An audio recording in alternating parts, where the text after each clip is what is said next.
act of war kapag may nasawi na Pilipino sa West Philippine Sea sa pag-atake ng China.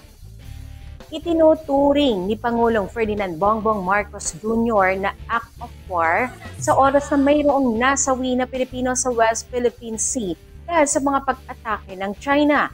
Sinabi ito ng Pangulo sa question and answer portion ng 21st International Institute for Strategic Studies Shangri-La Dialogue, kung saan tinanong siya kung maikokonsidera na crossing the red line kapag ang isang mandaragat ay napatay dahil sa cannon attacks ng China Coast Guard sa pinag-aagawang teritoryo. Ayon sa Pangulo, kapag sinadya ang pagpatay sa mga Philippine Coast Guard, militar o miyembro ng Navy, ay magdudulot ito ng mataas na level of response hindi lamang sa gobyerno ng Pilipinas kundi maging sa mga treaty partners ng bansa. Nagpapasalamat anya ang Pangulo na walang nasawing sibilyan sa kabila ng mga isinasagawang panghaharas ng China. Anya, kapag nangyari ang ganitong uri ng insidente, ay agad umanong tutugon ang gobyerno. Dagdag pa ng Pangulo, hindi gagamit ng water cannon ang pamahalaan ng Pilipinas bilang pangdepensa sa teritoryo ng bansa.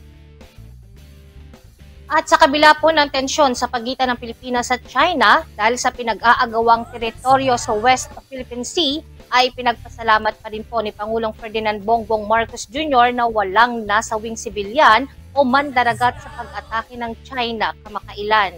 Bagaman bukas sa mapayapang pagkasolba sa tensyon sa rehiyon, ay hindi pa rin po isusuko ng Pilipinas ang anumang parte ng EEZ dahil may basehan ang karapatan ng Pilipinas sa international law at laws. Sa pagtatapos ng Shangri-La Dialogue, kampante po ang opisyal ng gobyerno na naipaliwanag nilang mabuti at mas naiintindihan na ng international community ang paninindigan ng Pilipinas laban sa China.